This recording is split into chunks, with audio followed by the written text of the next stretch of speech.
Bom dia, gente. Estamos mais uma vez live falando sobre nosso grande querido livro Conversando com Deus. E hoje, ontem a gente não fez, né? E hoje a gente volta com tudo pra gente fazer essa live falando sobre esse livro fantástico. Bom dia, Júnior, bom dia, Dona Inês. Estamos a postos, vamos lá. Né? Desculpa por ontem não ter vindo, né, na live, mas hoje a gente vai fazer uma live bem legal, tá? Vamos lá então, gente. E então vemos aqui que o medo, em sua forma mais elevada, se torna amor. É amor expressado como medo. De igual modo, subindo na escala das emoções naturais, o pesar, a raiva, a inveja também são uma forma de medo, que por sua vez é uma forma de amor. Uma coisa leva a outra, está entendendo? O problema surge quando uma das 5 emoções naturais é distorcida, quando se torna grotesca e não pode ser modo algum reconhecida como uma consequência do amor, muito menos como Deus, que é amor absoluto. Eu já ouvi falar nessas 5 emoções naturais em minha maravilhosa associação com a doutora Elizabeth Kubler-Ross, que as explicou para mim, de fato. E fui eu quem a inspirou a fazer isso. Então, quando eu faço escolhas, muitas coisas dependem de onde estou vindo. E poderia ser de vários níveis interiores. Sim, por favor, diga-me. Eu gostaria de ouvir isso de novo, porque esqueci de grande parte do que Elizabeth me ensinou, tudo sobre as 5 emoções naturais. O pesar é uma emoção natural. É a parte de você que lhe permite dizer adeus quando não deseja fazer isso. Expressar, pôr para fora. A tristeza em seu íntimo, causada pela experiência de qualquer tipo de perda, poderia ser de um ente querido ou uma lente de contato.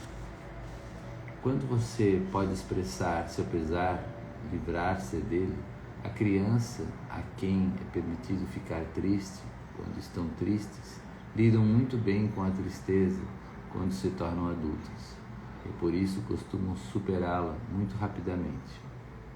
As crianças a quem é dito não chore têm muita dificuldade em chorar quando se tornam adultos.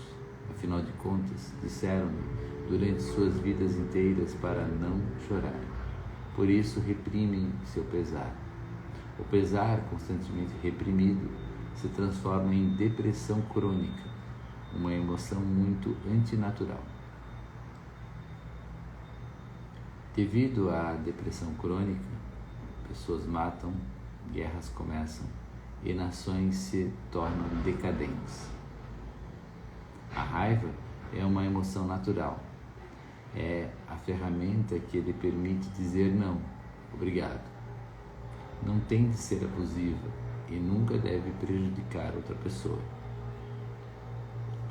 Quando é permitido às crianças expressarem sua raiva, elas passam a ter uma atitude muito sadia em relação à raiva quando se tornam adultas e por isso costumam superá-las muito rapidamente.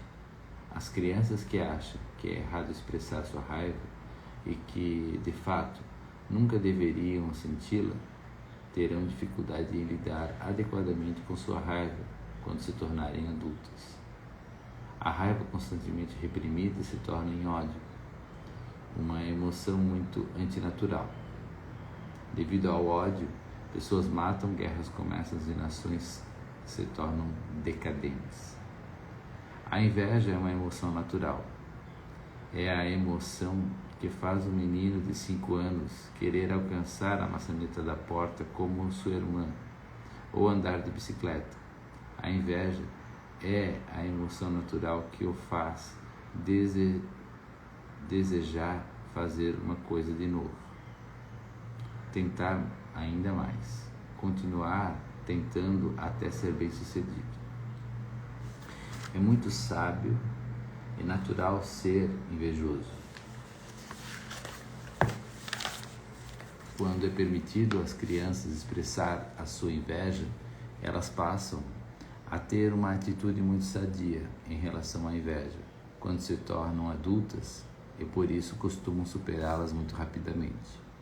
As crianças que acham que é errado expressar sua raiva, sua inveja, e que de fato nunca deveriam senti-la, terão dificuldade em lidar adequadamente com sua inveja quando se tornarem adultas.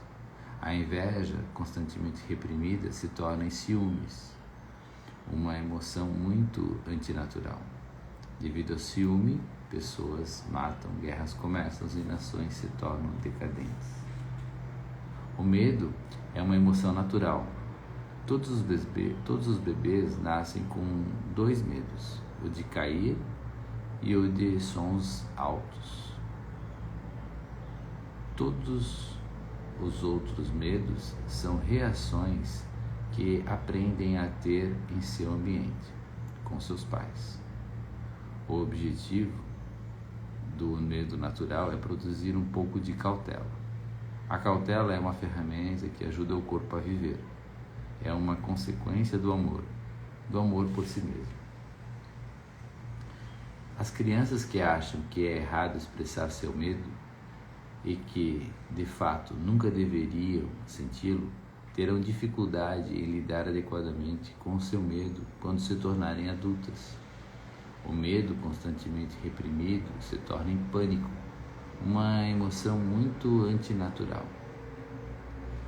Devido ao pânico, pessoas matam, guerras começam e nações se tornam decadentes. Um amor é uma emoção natural. Quando uma criança pode expressá-lo e recebê-lo naturalmente, sem limites ou condições, inibições ou constrangimentos, não é preciso mais nada, porque a alegria do amor expressado é recebido dessa forma é suficiente.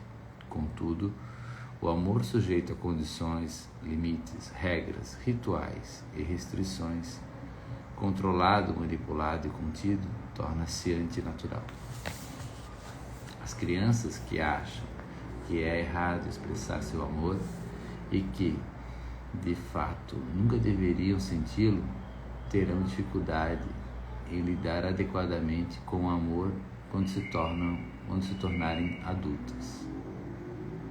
O amor constantemente reprimido se torna em possessividade, uma emoção muito antinatural. Devido à possessividade, pessoas matam, guerras começam e nações se tornam decadentes. Portanto, as emoções naturais, quando reprimidas, produzem reações antinaturais. E, na maioria das pessoas, grande parte das emoções naturais é reprimida. Porém, essas emoções são aliadas, são dádivas, suas ferramentas divinas, como as quais você constrói sua experiência. Você recebe essas ferramentas no nascimento. Elas o ajudam a cuidar de sua vida. Por que essas emoções são reprimidas na maioria das pessoas? Elas foram ensinadas a reprimi-las. Por quê? Por quem? Por seus pais, por aqueles que a criaram. Por quê? Por que eles fariam isso? Porque isso lhes foi ensinado por seus pais, que o aprenderam com os pais deles. Sim, mas por quê? O que está acontecendo? O que está acontecendo é que as crianças estão sendo criadas pelas pessoas erradas. O que o Senhor quer dizer? Quem são as pessoas erradas? A mãe e o pai. A mãe e o pai são as pessoas erradas para criar seus filhos. Quando os pais são jovens, sim. Na maioria dos casos, sim. De fato, é um milagre tantos deles se saírem tão bem nisso. Ninguém está menos qualificado para criar filhos do que pais jovens. E, a propósito, ninguém sabe melhor disso do que eles. A maioria dos pais tem muito pouco experiência de vida quando tem filhos. Mal aprenderam a cuidar de si mesmos, ainda procuram respostas. Ainda não se descobriram e estão tentando conduzir as descobertas de pessoas ainda mais vulneráveis que eles. Nem mesmo se definiram e tentam definir outras pessoas. Ainda estão tentando entender por que foram mal definidos por seus pais. Nem mesmo descobriram quem são e tentam lhe dizer quem você é. E sofrem muitas pressões para acertar, quando nem mesmo conseguem acertar suas vidas. Por isso, fazem tudo errado com suas próprias vidas e as de seus filhos. Se tiverem sorte, o dano causado a seus filhos não será muito grande. Eles o superarão, mas provavelmente não antes de também causá-lo a seus filhos. A maioria de vocês passa a ter sabedoria, paciência, compreensão e amor para ser pais maravilhosos depois que seus anos de paternidade terminam. Por quê? Eu não entendo.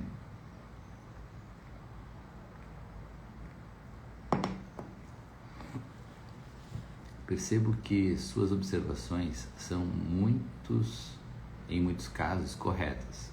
Mas por que isso ocorre?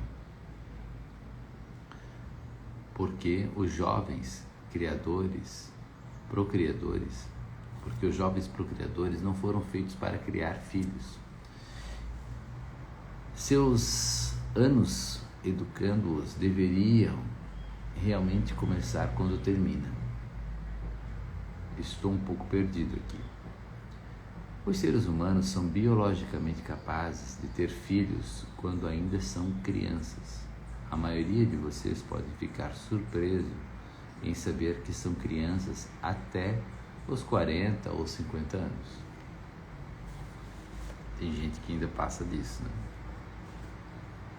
De certo modo, sim, sei que é difícil acreditar nisso, mas olhe ao seu redor. Talvez os comportamentos da sua raça confirmem o que eu digo. A dificuldade é que em sua sociedade vocês são considerados adultos e prontos para o mundo quando completam 21 anos. Acrescente a isso o fato de que muitos de vocês foram criados por mães e pais que não tinham eles próprios muito mais do que essa idade quando começaram a criá-los, e então poderá começar a compreender o problema. Se os procriadores fossem feitos para criar filhos, a procriação só seria possível após os 50 anos. A procriação deveria ser uma atividade dos jovens, cujos corpos são bem desenvolvidos e fortes. A criação dos filhos deveria ser uma atividade das pessoas mais velhas, cujas mentes são bem desenvolvidas e fortes.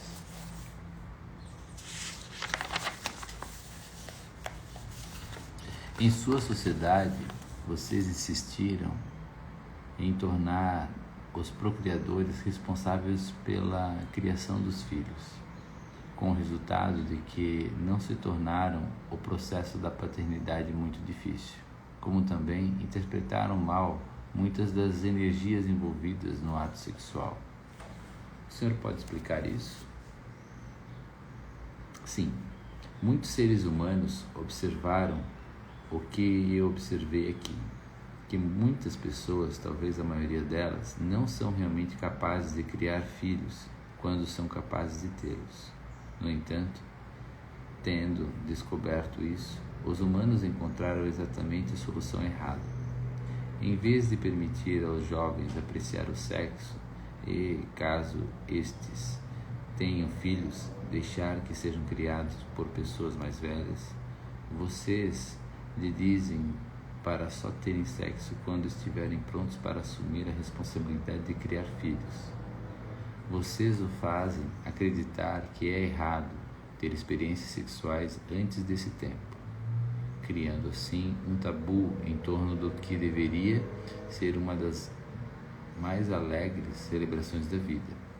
É claro que esse é um tabu ao qual os jovens dão pouca atenção, e por um bom motivo. É totalmente antinatural seguir essa recomendação. Os seres humanos desejam copular logo que recebem um sinal interior de que estão prontos para isso. Essa é a natureza humana. Porém, a ideia de seus filhos a respeito de sua própria natureza terá mais a ver com o que vocês, como pais, lhe dizem sobre o que estão sentindo, que eles esperam que vocês lhe digam qual é o sentido da vida. Por isso, quando começam a sentir necessidade de se entreolhar, brincar inocentemente uns com os outros e descobrir suas diferenças individuais, esperam que vocês lhe deem um sinal para seguir em frente. Essa parte de sua natureza humana é boa. Essa parte de sua natureza é boa, é ruim, é aceitável, deve ser reprimida, contida, desencorajada.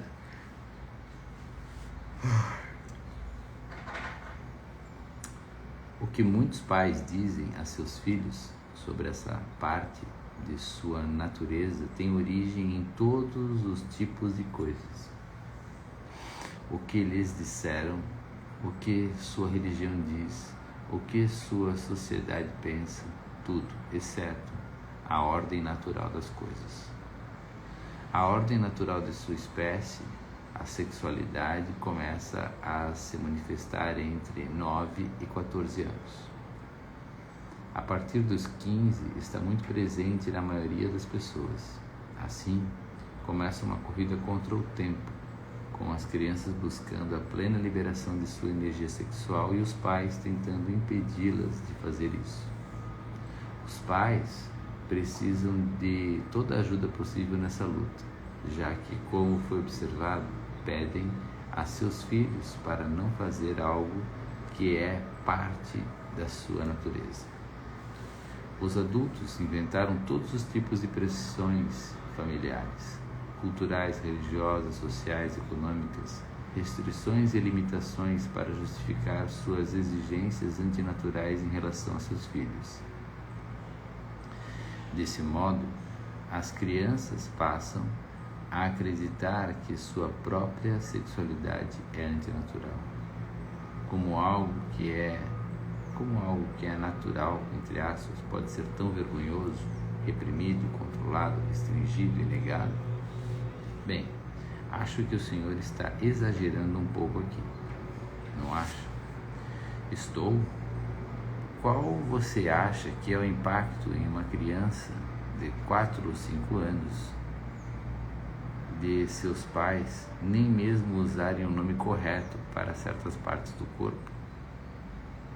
O que eles estão lhe dizendo sobre seu nível de satisfação com seus corpos? O que acham que o delas deveria ser?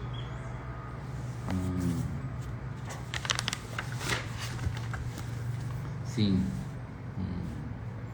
Bem, nós simplesmente não usamos essas palavras, como minha avó costumava dizer. É que piu-piu e bum-bum soam melhor.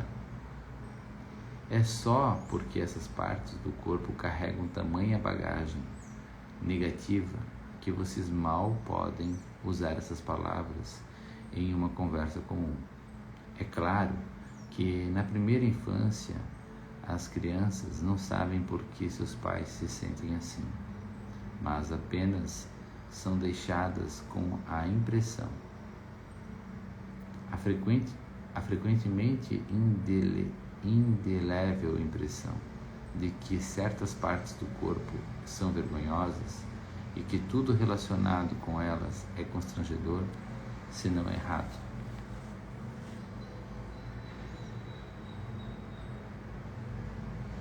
Quando as crianças se tornam adolescentes, podem se dar conta de que isso não é verdade.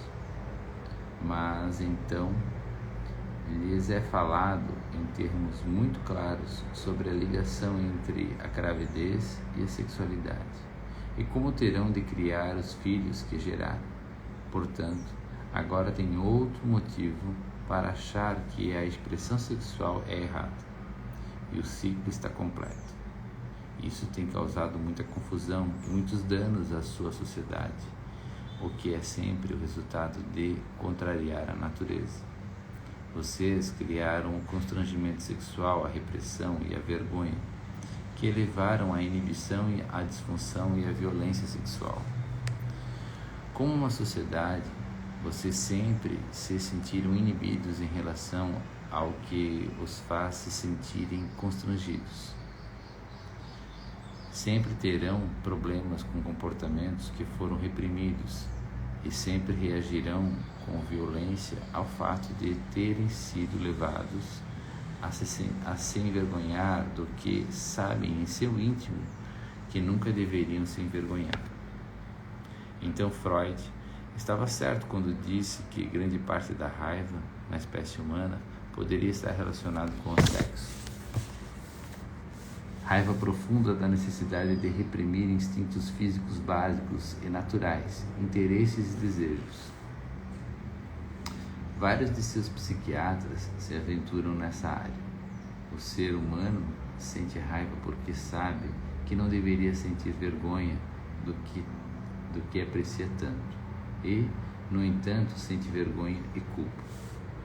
Em primeiro lugar, os seres humanos sentem raiva de si mesmos por apreciarem tanto algo que deve ser obviamente ruim. Então, quando percebem que foram enganados, que a sexualidade deve ser uma parte maravilhosa, louvável e gloriosa da natureza humana, sentem raiva de outras pessoas e instituições, de seus pais, por reprimi-los, da religião, por fazê-los sentir vergonha, dos membros do sexo oposto, por provocá-los, de toda a sociedade, por controlá-los. Finalmente sentem raiva de si mesmos, por deixar que tudo isso os iniba. Grande parte dessa raiva reprimida tem sido canalizada para a construção de valores morais distorcidos na sociedade em que você agora vive. Uma sociedade que glorifica e louva com momento, estátuas e selos comemorativos, filmes e programas de TVs, alguns dos maiores atos de violência do mundo, mas esconde, ou pior ainda, deprecia alguns dos mais belos atos de amor do mundo. E tudo isso surgiu de uma única ideia, de que aqueles que têm filhos também são os únicos responsáveis por sua criação. Mas e se as pessoas que tivessem filhos não fossem responsáveis pela criação deles? Quem seria? Toda a comunidade, especialmente os idosos. Que idosos? Nas sociedades mais evoluídas, os idosos criam, alimentam e educam as crianças, transmitindo-lhes sua sabedoria, seus conhecimentos e suas tradições. Mais tarde, quando falarmos sobre algumas dessas civilizações, tratarei desse tema de novo. Em qualquer sociedade em que ter filhos cedo não é considerado errado, porque os idosos da tribo os criam, e, portanto, essa responsabilidade não é considerada um peso. Não se ouve falar em repressão sexual, estupro, desvio e disfunções sexuais. Existem sociedades assim em seu planeta? Em nosso planeta? Sim, embora estejam desaparecendo. Vocês têm tentado acabar com elas, porque as consideram bárbaras, no que chamam de suas sociedades não bárbaras. As crianças e esposas e maridos são bem pessoais. E por isso os criadores devem criar seus filhos, porque precisam cuidar do que é deles. Deles está entre aspas, tá, gente? Né? Porque na realidade maior não são deles, né? Uma das ideias que é a base de muitos de seus problemas sociais é a de que os cônjuges e filhos são bens pessoais, propriedades suas. Nós examinaremos todo esse tema da propriedade mais tarde, quando falarmos sobre a vida dos seres muito evoluídos. Mas, por enquanto, pense apenas nisso por um minuto. Uma pessoa está, de fato, pronta emocionalmente para criar seus filhos quando está pronta fisicamente para tê-los? A verdade é que a maioria das pessoas não está pronta para educá-los, nem mesmo aos 30 ou 40 anos. E não se deveria esperar que estivesse. Essas pessoas ainda não viveram o suficiente como adultos para transmitir-lhes sabedoria. Eu já ouvi isso antes. Mark Twain falou sobre esse assunto. Dizem que comentou: quando eu tinha 19 anos, meu pai não sabia alguma coisa. Mas quando eu tinha 35, fiquei surpreso ao perceber o quanto o velho tinha aprendido. Ele entendeu isso perfeitamente. Os anos de sua juventude nunca deveriam ser dedicados ao ensino da verdade, mas a seu aprendizado. Como você pode ensinar a seus filhos uma verdade que ainda não conhece? É claro que não pode. Por isso, acaba lhes contando a única verdade que conhece, a de outras pessoas, de seus pais, mãe, sua cultura, sua religião. Qualquer verdade, menos a sua. Você ainda a está buscando, e estará buscando, experimentando, encontrando, criando e recriando sua verdade, sua ideia sobre si mesmo, até estar há meio século ou perto disso neste planeta.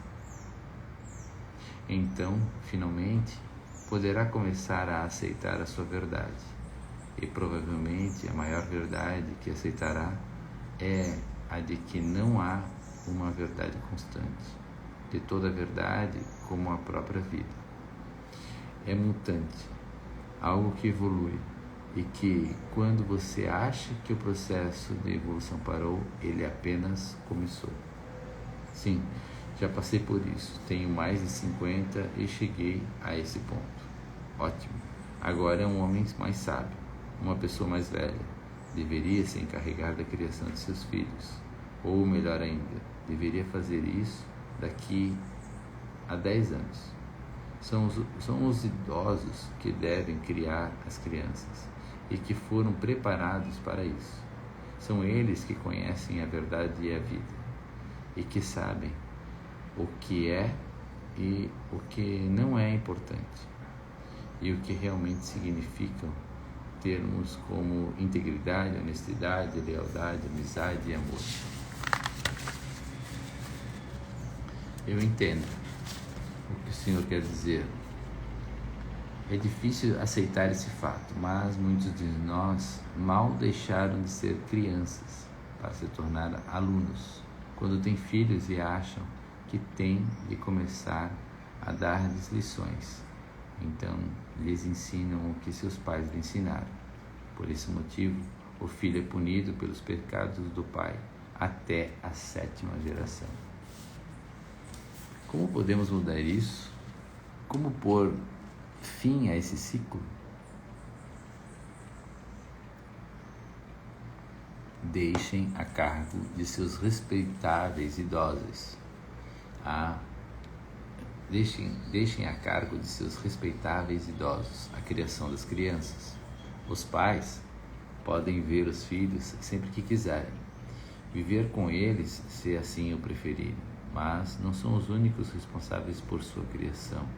As necessidades físicas, sociais e espirituais das crianças são satisfeitas por toda a comunidade, com a educação e os valores oferecidos pelas pessoas mais velhas. Mais tarde, em nosso diálogo, quando falarmos sobre essas outras culturas no universo, examinaremos alguns novos modelos de vida, mas esses modelos não funcionarão do modo como vocês comumente estruturam suas vidas. O que o Senhor quer dizer? Quer dizer que não é só para a paternidade que vocês estão usando um modelo ineficaz, mas para toda a vida. Mais uma vez o Senhor quer dizer, o que o Senhor quer dizer? Vocês se afastaram um dos outros, separaram suas famílias, deixaram suas pequenas comunidades para ir para as grandes cidades. Nessas cidades há mais pessoas, mas menos tribos, grupos ou clãs, cujos membros se consideram responsáveis pelo todo. Então, vocês não contam com os idosos. De qualquer modo, afastaram-se deles. Pior do que isso, vocês os rejeitaram, marginalizaram, tiraram o seu poder e até mesmo se ressentiram deles.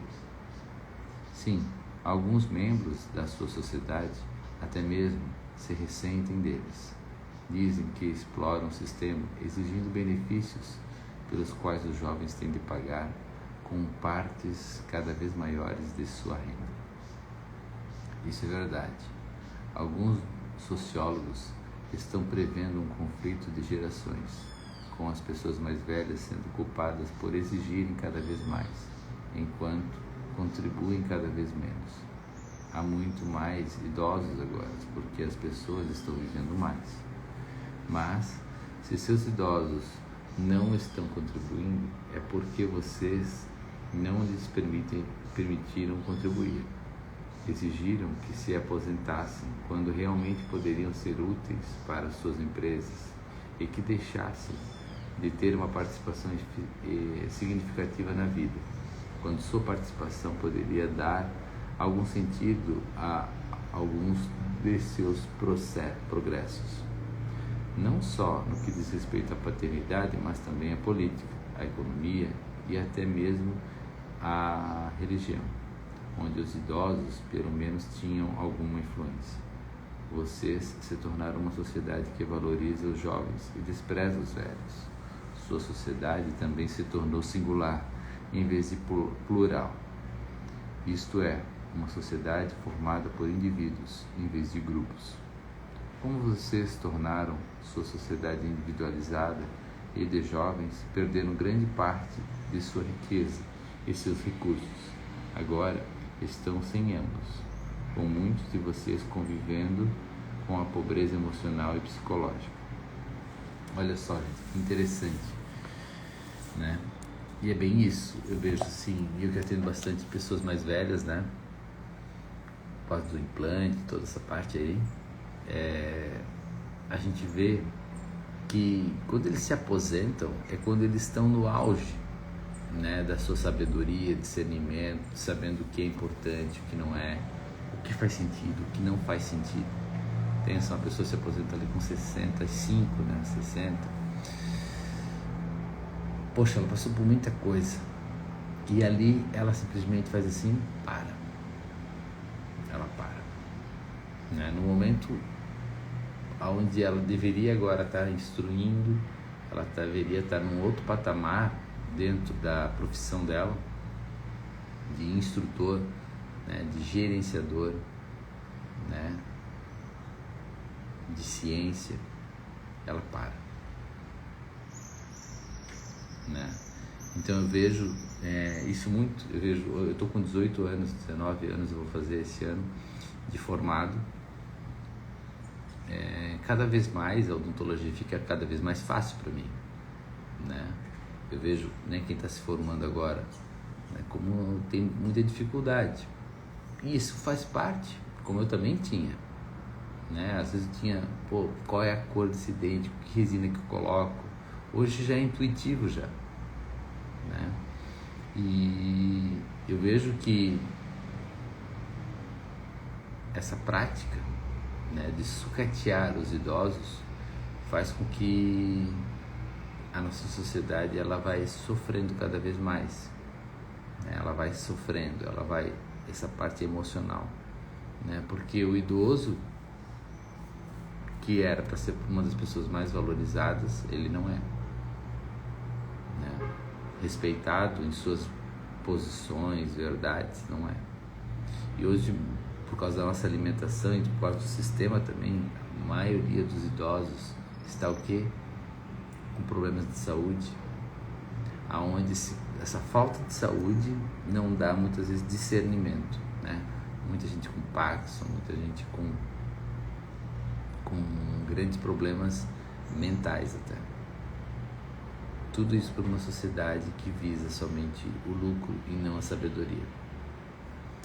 Bem isso. Eu vou repetir a minha pergunta. Como podemos pôr fim a esse ciclo? Em primeiro lugar, reconheçam que ele é real.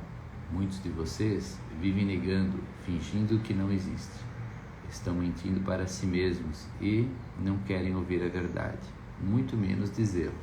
Também falaremos isso depois, quando examinarmos as civilizações muito evoluídas, porque essa negação, essa incapacidade de observar e reconhecer o que acontece, não é uma coisa insignificante.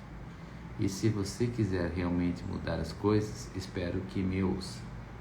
Chegou a hora de dizer a verdade, pura e simples. Está pronto? Sim, foi por isso que eu procurei. Foi assim que toda essa conversa começou. A verdade muitas vezes incomoda. Só não incomoda aqueles que não desejam ignorá-la. Então, se torna não só confortadora, como inspiradora. Para mim, todas as 3 partes deste diálogo foram inspiradoras. Por favor, continue. Há alguns bons motivos para ser otimista. Eu observo que as coisas começaram a mudar. Há mais do que nunca uma ênfase entre sua espécie de criar comunidades e famílias ampliadas. E cada vez mais vocês estão honrando seus idosos, encontrando sentido e valor em suas vidas. Esse é um grande passo, em uma ótima direção. Então, as coisas estão mudando. Sua cultura parece ter dado esse passo. Agora é só seguir em frente. Você não pode fazer essas mudanças da noite para o dia. Por exemplo, não pode mudar de repente todo o seu modo de ver a paternidade, que deu início a toda essa linha de pensamento, mas pode mudar seu futuro passo a passo. Ler este livro é um desses passos. Esse diálogo tratará repetidamente de muitos pontos importantes antes de terminar. Isso não ocorrerá por acaso, mas para enfatizá-los. Você gostaria de ter ideias para construir o seu futuro? Vamos começar examinando seu passado. É isso, gente. Então a gente vai finalizar aqui a nossa live de hoje. Paramos na página 55, fechamos o capítulo 1, que falou sobre as emoções. 5 emoções: raiva, né? Raiva, inveja, né? Ciúme, tristeza, medo, né? Amor. Falou sobre várias emoções aí, tá? E quando elas são mal direcionadas, mal interpretadas, gera um problema, né? Então tá, amanhã a gente começa no livro 2, no capítulo 2, tá? A gente já começa no capítulo 2, na página 56. Valeu, gente, obrigado, tamo junto, vamos com tudo nesse livro. Esse livro aqui é um dos meus livros mais preferidos dos 3, tá? Porque fala sobre verdades muito fortes. Os 3, né? Não dá para diferenciar, né? Mas é muito fantástico esses livros aqui. Valeu, gente. Beijão no coração e até amanhã. Tchau.